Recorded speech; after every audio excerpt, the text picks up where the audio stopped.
Hey, these brothers, I promise you after this conversation, you'll move different. I promise you after this conversation, you will move different.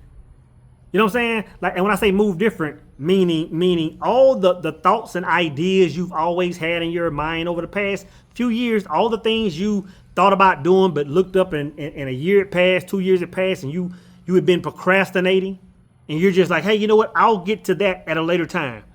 Like, you gotta understand, I'll say it like this. You have to understand your life, whether you live to be 50 years old, whether you live to be 100 years old, you have to understand your life is just, it just isn't about you. Your life is part of a much greater scheme. And I believe I've talked about this before. I believe I've said, like, your life is pretty much just like a leg in a relay race. You know what I'm saying? And I'm gonna tell you when I understood this. I'm gonna tell you when I was given this information, man. Changed the way I moved.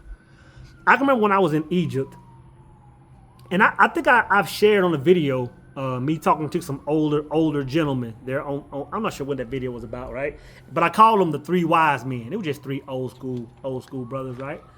And I remember me and these brothers, man, were just exchanging knowledge, talking. Man, they gave me things, man, that changed the way I live life, man. But one specific thing that allowed me to see the world different was, we were talking about the pyramids, right? And I remember the conversation coming up about why the hieroglyphs existed. Like, why, they asked me, like, why do you think they put these hieroglyphs on the walls? Or why do they put these hieroglyphs on the side of buildings and on all these places? I said, well, it looks good, so it must have been a form of art, right? Even going a little deeper, I said it must have been a way to share knowledge and wasn't no social media, wasn't none of that stuff, man. So putting some hieroglyphs, putting a small story on a wall was probably like a way of branding, a way of thinking, right? And they say the ultimate reason for the ancients of putting hieroglyphs on the wall was to remind themselves when they returned, right? Because initially I was leaning toward, okay, well maybe when people when they passed on, that those that come behind them, it'll remind them of whatever that truth was, right? Them brothers, like that information was for them. Yes, it was for the people that came behind them. But it was for them. Like they are those people that are coming behind them, right? And they start going to a whole nother conversation, man. And I'm not up on, you don't hear me talking about people coming back, living multiple lives and all this kind of stuff. So I'm not going to sit here and act like I know that conversation. But in a nutshell, he was saying it's coming back to give themselves this knowledge, right? And you got to understand, so this is what I'm getting at. Like when I say you think your life is just about you accomplishing your goals in the 50 or 60 years you live in, or 80 years or 120 years that you live, it's like your life is simply a small smidget of a much bigger plan that even a former version of you created maybe 500, 1,000 years ago. It's part of a much greater plan that a group of people, let's call it a family, just for the lack of a better word, because it's really not, it's not necessarily blood family, but that a family of people, of energies, or have a plan of moving forward, man. So the reason I want to talk about that is, like I said, you're sabotaging a plan that you don't even know exists. You think if you just lay down for 3 or 4 summers and don't do nothing, or you think if you just sit on the couch and eat donuts all day and have a purposeless life, that is like, hey, you know what? It's just me. But you got to understand, and I don't use this word a lot, you got to understand that your ancestors, like they know you ain't shit. They really know it. Like your immediate family may know it. The people that live at the same time that you live, like your kids, your mom and your pop and your uncle, your nieces and nephews, they may can look at you and say, hey, you know what? Uncle Junebug, like, he could do better in life. But they can't really see the bigger picture because they're in the picture with you. They're in the same movie as you. You know what I'm saying? It's kind of like when I say when you're in a relationship and it's a bad relationship, you don't really know it's bad until you get out of it. So the people that are living with you, they might say, hey, you know what? You could do better, but your ancestors, Oh, they see you every day waking up and not moving the baton, not passing the baton, not moving. Again, I'll use the word family, not moving the family forward like you should. They can see that. It's kind of like I would say it like this: your life is supposed to be moving the whole family forward. You know what I'm saying? Like when you get a win, the whole bloodline, and again, I'll use that word bloodline, the whole bloodline is getting a victory. When you take an L, the whole bloodline is taking an L. You know what I'm saying? Like in a Singular Truth, in the book of Singular Truth, I said, the part where I said, I talked about the pasture. And I said, hey, and I'm paraphrasing because I don't have the book with me. But when I said, when people get to the pasture, when you come across, your traumas and your mentality and all the things you gotta forgive. I said, when you get to this pasture, when you get to this gate, you're standing in the same place that many of those that came before you, that are part of you, came to this point before. And a lot of people had to turn around at that place. So you gotta understand when you're dealing with family traumas, when you're dealing with mindsets, you gotta understand this is not the first rodeo. Like the people behind you dealt with it. They dealt with the abuse. They dealt with all the crazy things your family is dealing with. But at some point, somebody has to get past it. At some point, somebody has to get past. At some point in my life, there are many things, many doors I'm trying to knock down, and many doors I'm trying to open, many new things I'm trying to accomplish. But at some point, I will have done all that I can do. At some point, all the things that I couldn't win at, my son is supposed to be knocking those doors down, or my daughter is supposed to be knocking those doors down. Like you don't understand that your whole reason of being here is to level a whole, and I'll use the word bloodline, and I'll just use those words like bloodline and family, because you gotta understand DNA is deeper than what we think. Like a lot of people that I'm talking about that are part of your tribe, they may not necessarily be blood related to you, but they're part of a sequence of beings, of people moving in a certain direction. But I'll use the word bloodline. You got to understand your whole reason for being here is for your bloodline to be moving forward. That's part of the game. So you got to ask yourself, man, are you moving the family forward, or are you BSing? Are you BSing, man? A lot of y'all are BSing. You know what I'm saying? Like as far as I can look back at my parents, both my mom and dad, and say, you know what? They moved the baton forward. They moved that marker forward. I can even look at my grandparents and say, you know what? I understand, even though I never met their parents, I understand what their parents were going through. Like what life would have had to be like for them. Right? And I can look at my grandfather. My grandfather had a home. He had land. He had a wife. He had happy kids. He had a healthy household. And to get that from what he had to have started with, oh, he won. He pushed us forward. Even like my grandmother, man. Like y'all heard me talking about my grandmother. My grandmother was literally like the family oracle. And I won't say the family oracle, even not the family oracle, but she was my oracle. Like looking back when I was a child, I can clearly see that my grandmother, even if she couldn't have spoken to it like I'm speaking to it, she understood something. Because when I would go to her house on Saturday mornings, man, and she would cook me breakfast, after she cooked breakfast, man, we would sit down and she would just like for an hour, sometimes 2 hours, man, all she would do was just press things in my mind. We're looking at that Bible, man, and she's asking me, like, tell me about this. Why do you think that? What do you know what I'm saying? A little kid, teenager.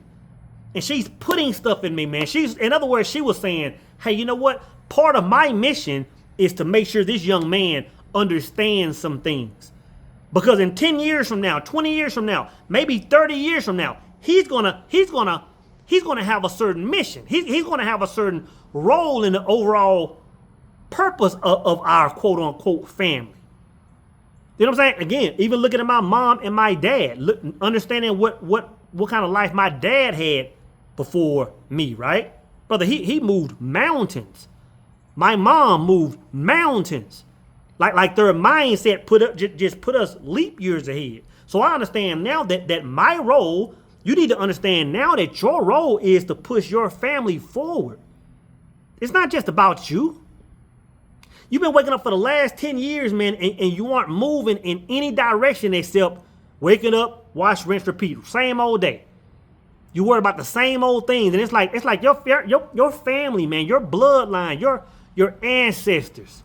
Oh, they looking at you, man, saying, you know what, this one ain't worth it, man. Like you're messing the race up. You're messing our forward movement up.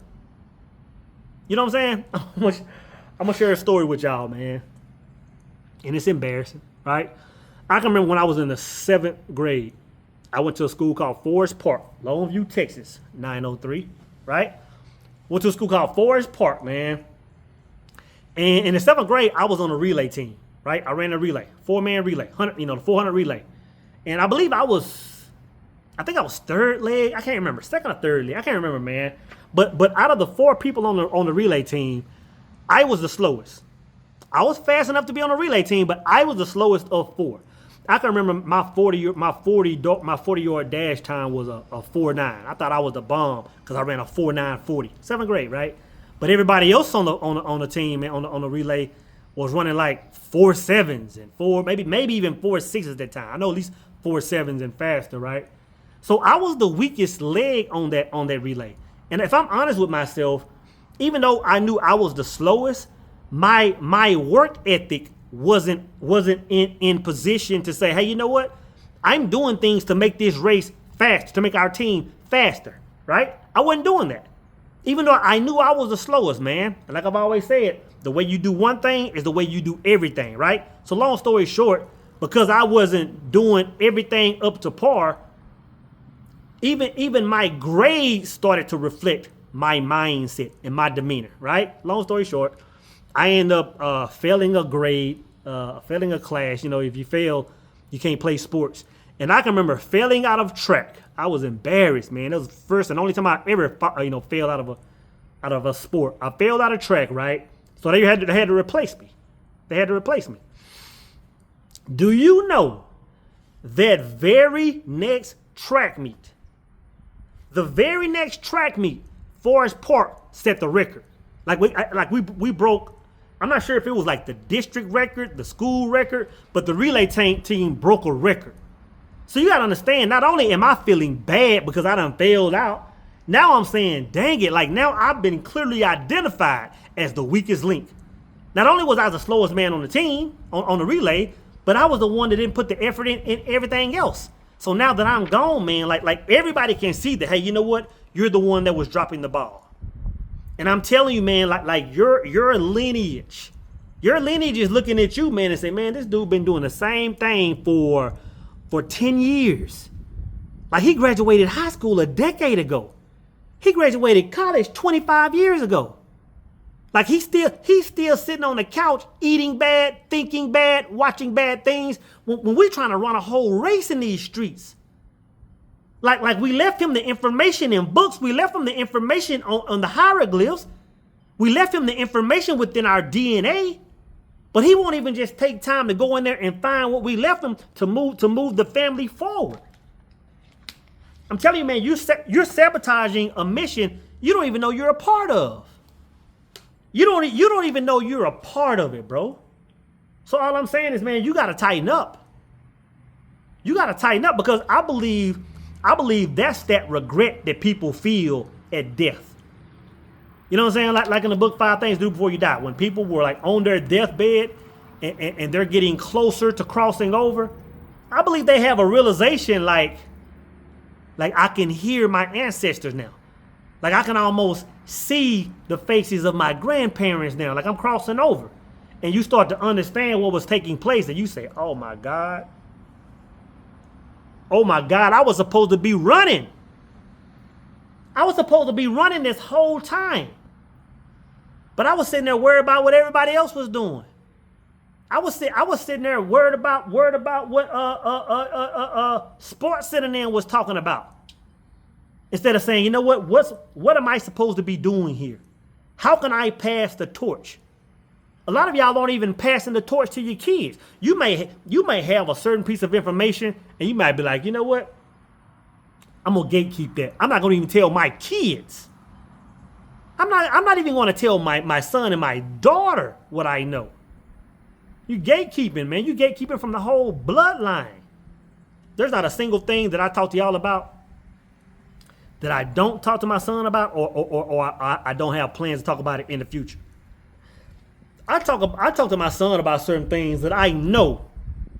I say, you know what? Even as I'm saying this, or even as I'm sharing pieces of content with him from other creators, and I said, I know, I'm 100% sure, I know how he's going to receive that. And I know he's saying, you know what, man, why is dad sending me this stuff? Like, I feel it, like it makes sense, and it might motivate me, it might get me to thinking, but I really can't digest what it's saying. I'm aware of that. But since I don't know when I'm going to be leaving this planet, I got to start putting hieroglyphs on the wall, man. I got to say, hey, you know what? If I'm gone tomorrow, I've left enough evidence for you to know how to move. Not only you as my son, I've left enough evidence for if I come back to this place, I recognize this stuff. I recognize this stuff, man. Like, I'll tell you this, man. Even knowing this information, kind of like when brother was like, hey, man, they put this information here. They put these hieroglyphs here so when they came back, they would know. They would see this. They would be drawn to this place, and they would know. And I'm going to tell you this, man. I'm going to tell you this. When I went to Egypt, I knew I was supposed to be there. Like, I felt like I had respawned. Not respawned, but respawn for y'all gamers. Y'all know what I'm talking about. Call of Duty type respawn. That's why that's one of my favorite tattoos, man, the pyramids, right above immortality. Because when I got there and felt that and heard that information, it was familiar to my DNA. It was familiar to me. And I'm telling you this, when I left Egypt, I was a completely different person. Armand no longer existed. I was a completely, like, I had been made aware of something. I had been made aware of the importance of me existing and what I was supposed to be doing. You know what I'm saying? So it ain't just about you, man. It's a relay, man. It's a bigger race. You know what I'm saying? So like when your grandmama or your grandparents or your parents or whatever pass away, you gotta understand, man, 20 years, 30 years later, and you might have a great grandniece or whatever being born to the world. Like, that may energetically be your grandmother. That may energetically be your father. That may energetically be your great grandfather. But at the same time, it's you. It's you, you know, it's you. You know what I'm saying? So man, when I understood that, it's like, yeah, I might have a couple of days. I might have a season or two, man, where I can look back over a couple of months of my life or a quarter or whatever and say, you know what? Yeah, I dropped the ball. Like, yeah, I got occupied in a relationship. I got occupied with this over here. And I wasn't about my father's business. I wasn't about the family business. And I can say, you know what? I got to tighten up. But it made me aware of that, man, because I understand now that like people are depending on you. People are depending on you. That great uncle that you never met is depending on you to overcome that alcohol abuse. You know what I'm saying? They're depending on you, man. Like I gotta you know, some of my family on back behind me, man. You know, I've been told that a lot of them had alcohol problems. You know what I'm saying? So now, man, I barely even touch it. If I have a drink, if I want to have a drink, I'll have a drink. But man, if I go the rest of my life and not even smell alcohol, I'm good. You know what I'm saying? So my ancestors are saying, hey, you know what? Not only did you win, like we won when you beat that. Huh? When you smashed that demon, like we all won. So now when I come back, I don't have to fight that demon. Like you've already conquered that. You've already gone through down that path.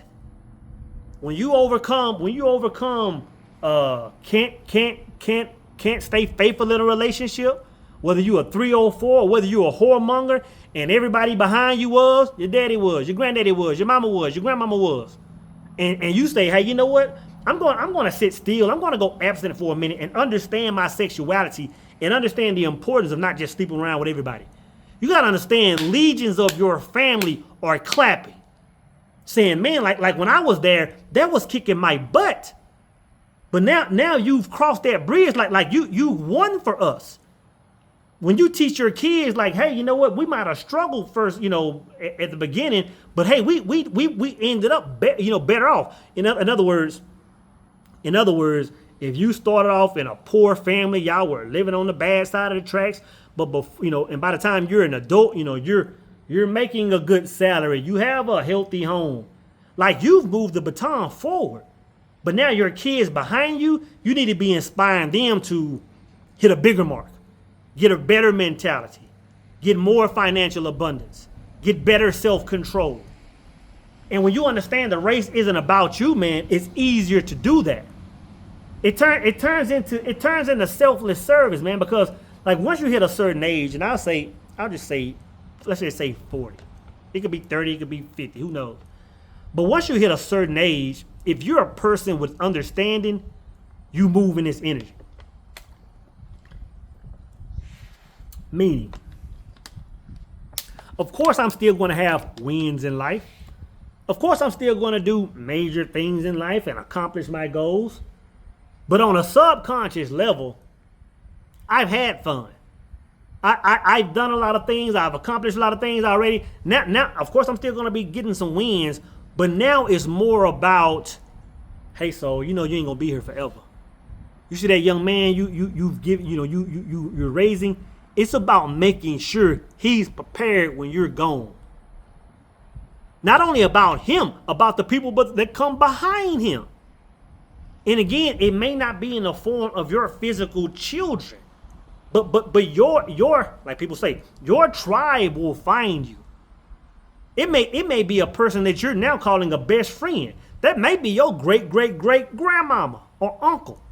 And now you're sitting there giving energy, giving information to them to make sure they're better off. You know what I'm saying? It ain't necessarily about blood, man. It's about the deeper levels of what that DNA is, man. It's deep, bro. It's deep, but understanding this, man, think about this. And I'm gonna wrap it up. Understanding this, man, automatically gives your life more purpose. Automatically. Because you might be sitting there saying, I was told, man, I don't know.